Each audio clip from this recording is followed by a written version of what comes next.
Hello my dear friends, ഞാനിപ്പോൾ ഉള്ളത് തൃച്ചംബരത്താണ് കേട്ടോ. തൃച്ചംബരം, അതായത് കണ്ണൂർ തളിപ്പറമ്പിലുള്ള തൃച്ചംബരത്താണുള്ളത്. തൃച്ചംബരം ശ്രീകൃഷ്ണ ക്ഷേത്രമാണ് കേട്ടോ. ഇത് മനോഹരമായിട്ടുള്ളൊരു ക്ഷേത്രമാണ്, ശ്രീകൃഷ്ണ ക്ഷേത്രമാണ്.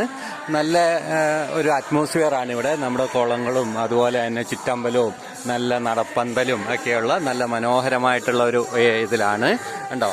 നല്ല നല്ല ഭംഗിയുള്ളൊരു ക്ഷേത്രമാണ്, നല്ല കാമായിട്ടുള്ളൊരു ക്ഷേത്രമാണ് കേട്ടോ. ഇത് നല്ല മനോഹരമായിട്ടുള്ള ക്ഷേത്രമാണ്. നിങ്ങൾക്ക് എല്ലാവർക്കും ഞാനെങ്കിൽ ഇഷ്ടപ്പെട്ടു എന്ന് വിചാരിക്കുന്നു. അപ്പോൾ നല്ല വിശ്വാസമുള്ളവർക്കൊക്കെ ഇവിടെ വന്നു കഴിഞ്ഞാൽ നല്ല കാമാൻ കോയായിട്ട് നല്ല ഭംഗിയുള്ള ഒരു സ്ഥലമാണ്, നല്ല എനർജിയുള്ള സ്ഥലമാണ്. അപ്പോൾ ഇഷ്ടപ്പെട്ടവരൊക്കെ വന്നിട്ട് തൊഴുക, പ്രാർത്ഥിക്കുക കേട്ടോ. ഓക്കെ, ഇത് തളിപ്പറമ്പ് നിന്ന് ഏതാണ്ട് ഒരു 1.5 കിലോമീറ്റർ കണ്ണൂർ ഭാഗത്തേക്കാണ് കേട്ടോ. കണ്ണൂരിൽ നിന്ന് വരുന്നവർ ശരിക്കും തളിപ്പറമ്പ് എത്തുന്നതിന് ഒരു കിലോമീറ്റർ മുന്നേ വന്നു കഴിഞ്ഞ് കഴിഞ്ഞാൽ ഈ തൃച്ചംബരം ക്ഷേത്രത്തിൽ എത്താൻ പറ്റും കേട്ടോ. അപ്പോൾ എല്ലാവരും ഒന്ന് വന്നോളൂ. Okay, thank you.